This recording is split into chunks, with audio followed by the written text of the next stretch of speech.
오늘 우리는 바울이 데살로니가 교회의 성도들에게 보내는 이 편지의 이제 거의 끝부분에서 바울이 진실로 데살로니가 교회의 성도들에게 원하는 것이 무엇인가, 그것을 엿볼 수 있습니다. 오늘 우리가 함께 읽은 2장 13절부터 3장 5절까지의 말씀 가운데 반복적으로 우리 눈에 들어오는 것이 있습니다. 15절 말씀을 다시 보면, 그러므로 형제들아 굳건하게 서서 말로나 우리의 편지로 가르침을 받은 전통을 지키라. 또 17절에도 보면 너희 마음을 위로하시고 모든 선한 일과 말에 굳건하게 하시기를 원하노라. 또 3장 3절에도 주는 미쁘사 너희를 굳건하게 하시고 악한 자에게서 지키시리라. 이렇게 나와 있습니다. 이 석절의 말씀 가운데 굳건하게라는 단어가 반복적으로 나오고 있는 것을 우리가 볼 수 있습니다. 그러면 이것이 바울이 데살로니가 교회의 성도들에게 원하는 바, 요구하는 바이다라고 말씀드릴 수 있습니다. 15절에 굳건하게 서서라는 이 단어는 두 발로 딱 버티고 서서 흔들림 없이 서 있는 것을 의미합니다. 우리가 경찰서나 군부대 앞에 가면 제복을 입은 경찰이나 군인들이 딱 버티고 서서 서 있는 모습을 우리가 볼 적이 있습니다. 이러한 모습을 연상하면 이 굳건하게 서다라는 단어가 이해가 될 수 있습니다. 17절과 3장 3절에 굳건하게라는 단어는 우리의 마음을 변함없게 하는 것, 견고하게 세우는 것을 의미합니다. 흔들림 없이 있는 것, 바로 이것이 굳건하다라는 단어인 것이죠. 그래서 이 모든 단어들은 확고하게 움직이지 않고 굳건하게 서 있는 것을 담고 있다라고 말씀드릴 수 있습니다. 바울은 데살로니가 교회의 성도들이 이렇게 굳건하게 흔들리지 않고 서 있기를 바라고 있다라는 것이죠. 어째서 바울은 데살로니가 교회의 성도들에게 이러한 당부를 하고 있는 것일까요? 그것은 우리가 계속해서 보아온 것처럼 데살로니가 교회에 잘못된 생각이 있었기 때문입니다. 복음서에서 예수님께서 하늘로 올라가신 것처럼 곧 다시 오실 것이다 라고 말씀하셨습니다. 그런데 그때는 아무도 모르는데 데살로니가 교회에는 임박한 종말론이 있었던 것이죠. 어제 이 임박한 종말론의 잘못된 모습들은 담임 목사님께서도 말씀을 해주셨습니다. 곧 다시 예수님께서 갑작스럽게 임하실 것이다, 이 생각이 데살로니가 교회의 성도들 가운데 있었습니다. 우리가 쉽게 내일 지구가 망한다 하더라도 나는 오늘 한 그루 사과나무를 심겠다, 이러한 자세로 살아간다면 별 문제가 없겠지만, 내일 지구가 망한다고 한다면 무슨 소용이 있는가, 이러한 생각이 사람들 마음에 들 수가 있습니다. 데살로니가 교회의 성도들 역시 마찬가지였습니다. 곧 예수님이 오시는데 우리의 일상생활이 무슨 의미가 있을까? 그래서 도무지 일은 하지 않고 일만 만드는 사람들도 있었고, 재림을 준비한다고 하면서 무리지어 다니면서 다른 사람들에게 안 좋은 말들을 퍼뜨리고 다니는 그러한 사람들도 있었습니다. 여러분, 이러한 분위기라면 어떨까요? 심지가 굳은 사람이라면 흔들리지 않고 자신의 일상생활을 영위하겠지만, 마음이 약한 사람은 유혹을 받기 쉽습니다. 염려가 되고 불안한 마음이 들 수가 있습니다. 그래서 마음이 이리저리 흔들리게 되는 것이죠. 그래서 이러한 것을 염두에 두고 바울은 데살로니가 교회의 성도들에게 그래서 권면하는 것입니다. 그런 것들에 흔들리지 말고 굳건하게 서 있으십시오.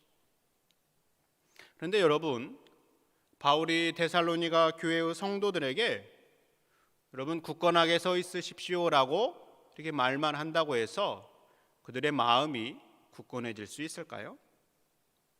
마치 이러한 경우를 생각해 볼 수 있습니다. 어떤 사람이 추위에 떨고 있다라고 생각해 보십시오.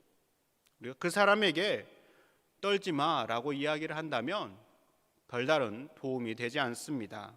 그 사람에게 덮을 것을 주거나 따뜻한 불을 쬐 수 있게 해줘야 떨지 않을 수 있습니다. 흔들리는 성도들에게 바울이 흔들리지 말고 굳건하게 서 있으십시오라고 말하는 것은 어찌 보면 좀 전과 같은 그러한 경우일 수 있습니다. 무언가 부족해 보입니다. 그래서 바울은 굳건하게 서 있을 수 있는 근거가 무엇인가를 계속해서 말해주고 있습니다. 바울이 제시하는 근거는 무엇입니까? 우리 함께 읽은 16절의 말씀에 보면 이렇게 기록되어 있습니다. 우리 주 예수 그리스도와 우리를 사랑하시고 영원한 위로와 좋은 소망을 은혜로 주신 하나님 우리 아버지께서 17절 너희 마음을 위로하시고 모든 선한 일과 말에 굳건하게 하시기를 원하노라. 우리를 사랑하시고 영원한 위로와 좋은 소망을 은혜로 주신 하나님께서 너희 마음을 위로하신다. 3장 3절도 이렇게 기록되어 있습니다. 주는 미쁘사 너희를 굳건하게 하시고 악한 자에게서 지키시리라. 주는 미쁘사, 주는 신뢰할 만하다, 주는 믿을 만한 분이신데 그분이 지키신다라고 바울은 이야기를 하고 있습니다. 그럼 바울이 굳건하게 서 있으라고 권면하는 근거가 무엇입니까? 바로 하나님 때문입니다.